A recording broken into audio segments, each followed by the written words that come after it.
Si estás escuchando esto, significa que apretaste el botón correcto y estás escuchando En Teoría, un podcast de ciencia para mentes curiosas.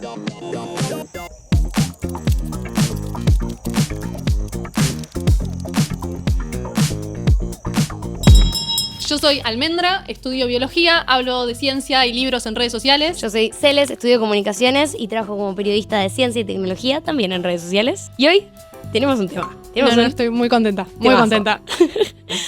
Les cuento un poquito de mí, que a mí me encanta Darwin. Soy fanática de Charles Darwin. Por si alguien vive en una roca y nunca lo escuchó mencionar, es la persona que creó los fundamentos de la ciencia, la Biblia de la ciencia, que es la teoría de la evolución.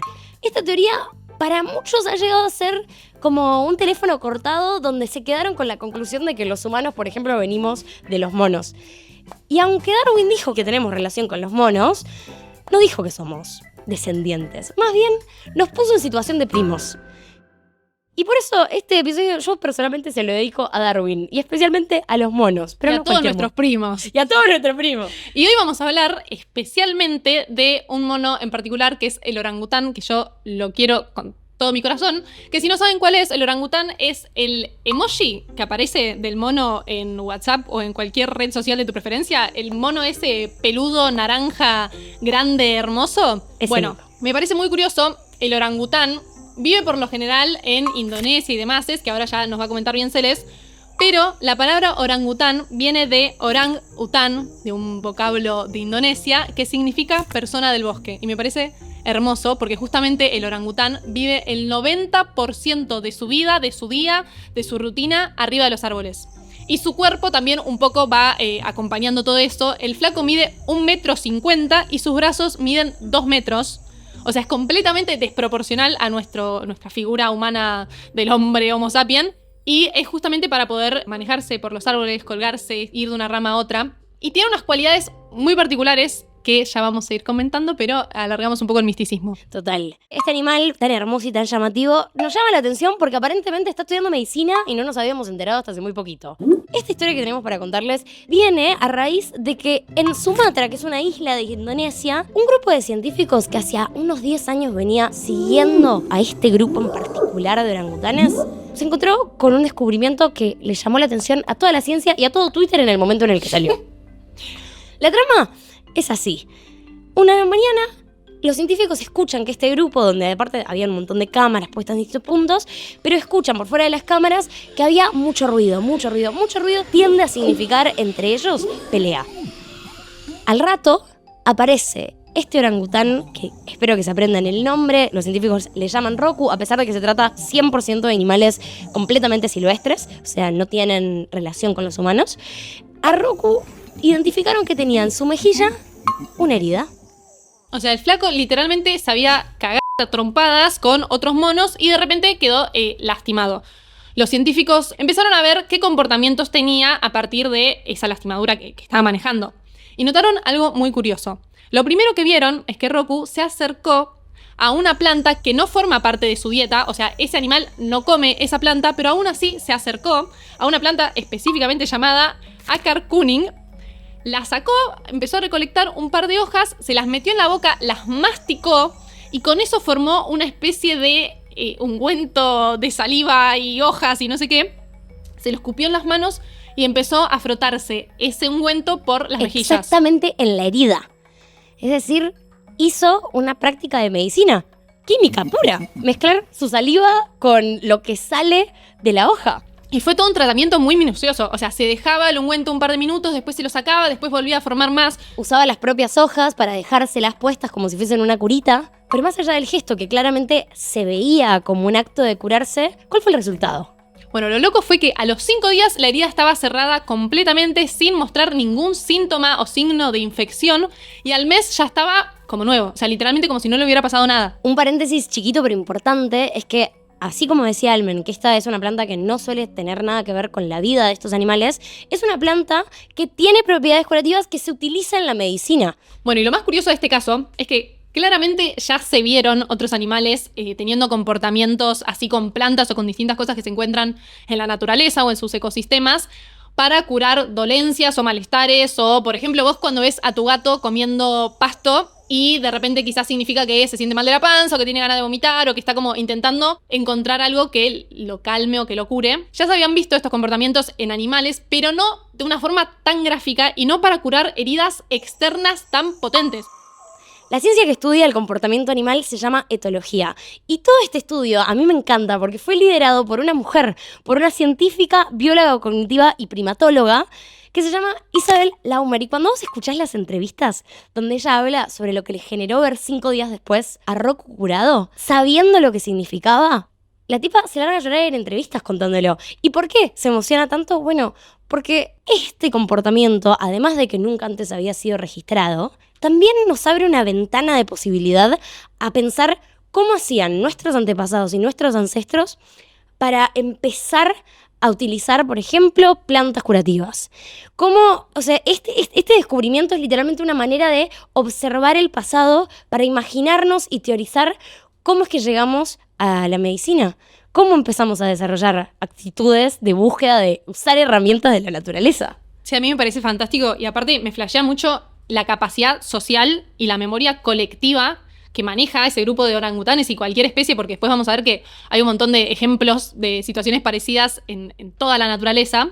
Cómo es que se desarrollan socialmente y cómo pueden incorporar ese conocimiento y transmitirlo generación tras generación. O sea, yo hace un tiempo leí algo que decía que supuestamente lo que nos diferenciaba a los humanos del resto de los animales era la capacidad que tenemos de poder almacenar la información, anotarla en un libro, después en Wikipedia, después en ChatGPT y poder después, a partir de esa información, seguir construyendo. O sea, yo como individuo nazco y no tengo que descubrir cómo se genera el fuego, no tengo que descubrir qué plantas son las que me hacen bien, no tengo que descubrir un montón de cosas. Tenés un montón de herramientas dadas. Claro, ya vengo con conocimiento adquirido por el resto de la humanidad porque tenemos la capacidad de poder transmitir ese conocimiento a otras generaciones. Ahora, que se vea que los animales también lo hacen a su manera, porque no tienen quizás una forma de comunicarse abstracta como la tenemos nosotros, de decir, bueno, che, me siento de tal forma, o poder escribir, poder almacenar esa información, aún así pueden transmitirse conocimientos milenarios como si nada. O sea, claramente Roku no es que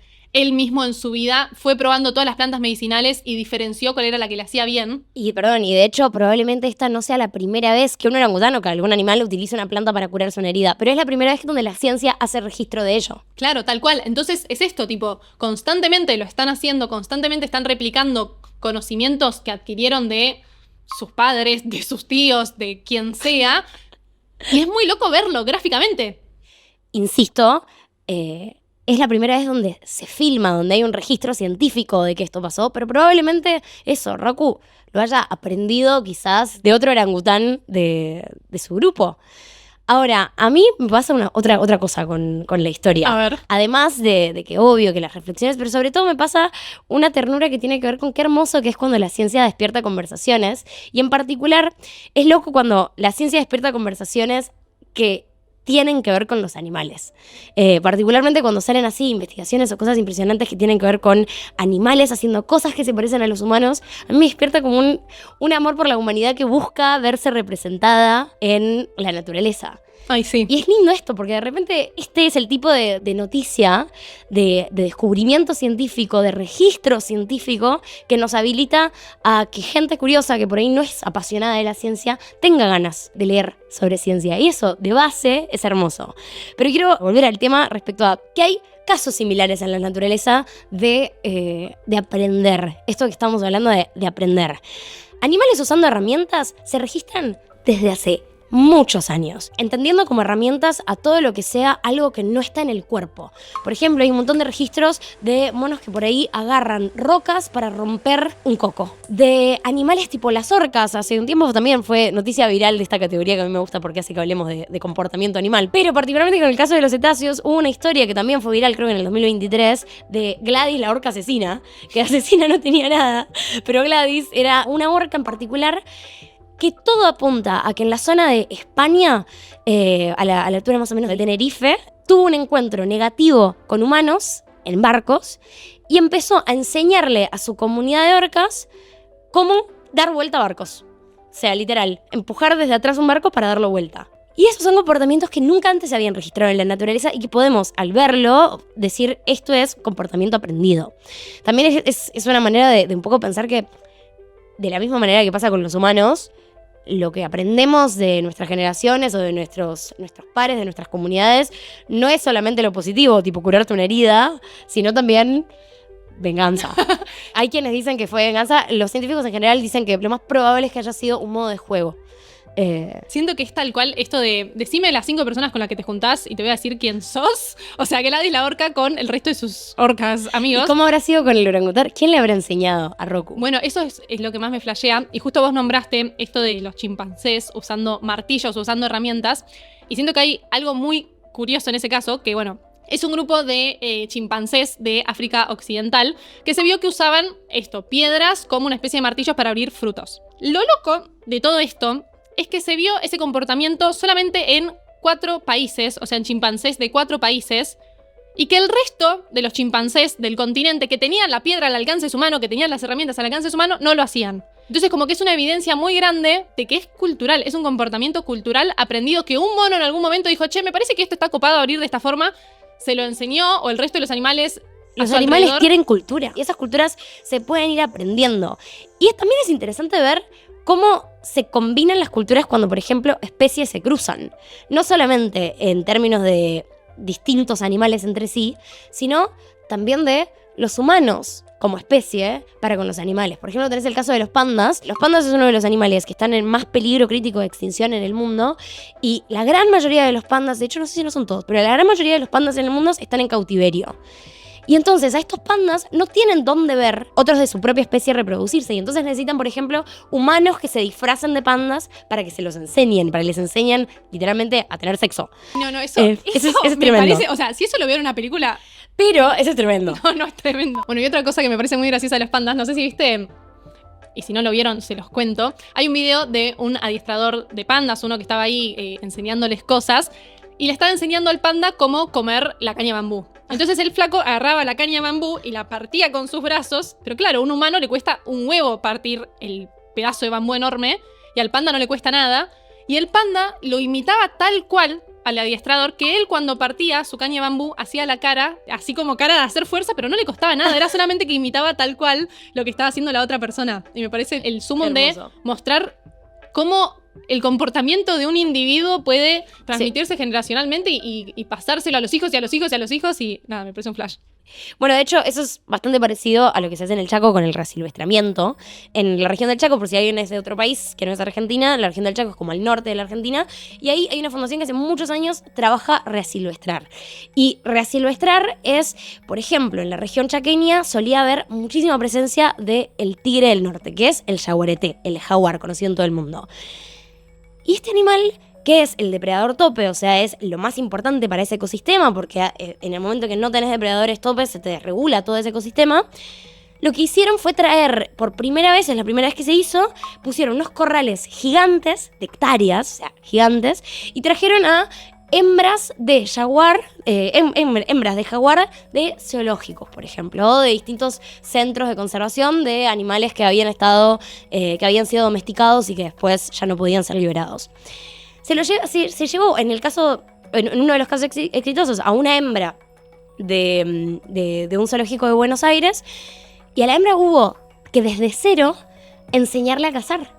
Y los humanos tenían que enseñarle a cazar, despertar su instinto natural. En el caso de la primera, que fue Tania, funcionó muy bien, y de hecho en ese corral gigante está puesto en el medio del monte para que algún macho 100% silvestre pueda entrar al corral, tener relaciones sexuales con el animal, y de que eso salga un embarazo, y de un embarazo eventualmente que salgan un montón de animales que, aunque hayan nacido en semi-cautiverio, puedan ser liberados como para que sean animales 100% libres.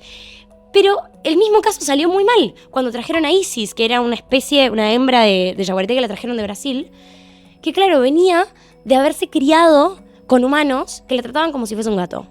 Yo tuve la suerte de conocer a Isis y era impresionante porque, claro, como no se crió con jaguares que le puedan enseñar, como a Roku, cómo curarse o cómo sobrevivir, esta especie, Isis, cada vez que veía a un humano, tenía gestos de querer tener relaciones sexuales. Cuando entraba en celo, buscaba a las personas. Y por más que las personas del centro hicieron muchísimos trabajos, el centro de rewilding, hicieron muchísimos trabajos para devolverle el instinto como habían logrado hacer con Tania, no lo lograban. Y no lo lograban al nivel que cuando Isis entró en celo y empezó a rugir llamando a algún macho que entre, entró Karamta, que es el mismo macho que le dio sus hijos a Tania, entró al recinto y hubo que sedarlos porque Isis se puso como loca en términos de querer matarlo, porque pensaba que se reproducía con otros humanos. Es un poco mismo lo que pasa, y con esto lo termino, con nuestros perros. Nuestros perros probablemente, si alguien acá tiene perros, tu perro probablemente nunca podría sobrevivir 100% solo en la intemperie. Pero un perro que nació solo en un bosque en la intemperie probablemente pueda sobrevivir y aprender de lobos o por sus propios métodos, por instinto. Bueno, ejemplos de estos hay un millón y podríamos estar literalmente horas hablando de esto, y es muy importante, como también es la historia de Roku, que trae a la mesa un montón de debate en torno a que antes se hablaba de la diversidad genética y de que era importante preservar la diversidad genética, armar una especie de arca de Noé enorme con un macho y una hembra de cada especie, y que eso era suficiente para poder tener un abanico de la diversidad de las especies a lo largo del mundo. Pero claramente estos ejemplos muestran que la especie es más allá de su genética y del animal per se, un individuo y ya está, sino que comparten un montón de cultura y que cada especie tiene su propia cultura dependiendo de la región en donde se encuentran. Y es lo mismo que suponer que con agarrar a una mujer y a un hombre random del mundo, a partir de eso podemos representar todo lo que significó la humanidad y el ser humano a lo largo de los siglos. O sea, pretender que a partir de eso esté toda la cultura, todas las obras que escribimos, todos los cuadros que pintamos, toda la música que creamos, toda la tecnología que fabricamos. Es muy importante ver todo el conocimiento que se fueron transmitiendo generación tras generación. Y de todo eso, todo lo que los animales nos pueden enseñar. Esto que hablábamos antes de este caso como un ejemplo que nos puede abrir una ventana a entender a los seres ancestrales. Pero a su vez, mientras te digo eso, también me genera a mí una contradicción. Y acá voy a pecar de sonar un poco como la zurda de la conversación en algún sentido.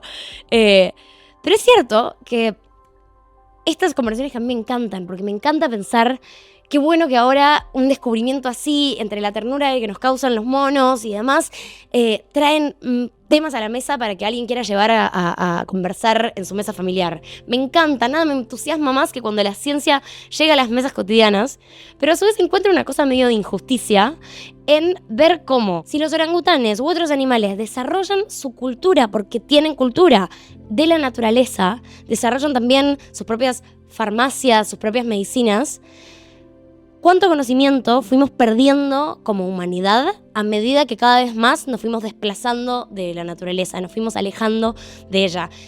Y lo digo en términos de injusticia porque también pienso, es muy persona que vive en ciudad o persona que vive muy rodeada de otros humanos en contextos de no naturaleza, porque si miramos para atrás, si miramos al presente, a la actualidad, hay un montón todavía de comunidades originarias que efectivamente utilizan en su vida cotidiana plantas ancestrales para curarse de distintas cosas.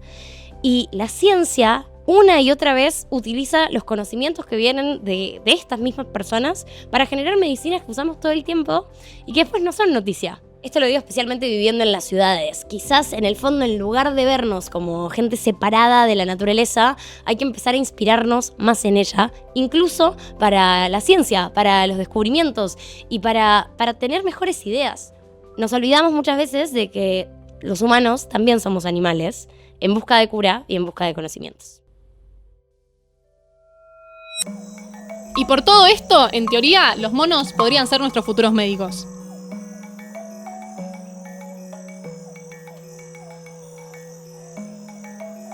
Gracias por escucharnos. Esto ha sido un capítulo más de En Teoría. Nos despedimos hasta el próximo episodio. Pueden seguirnos en Instagram y YouTube, en nuestras distintas redes. Y no se olviden, este podcast fue producido por Seratype.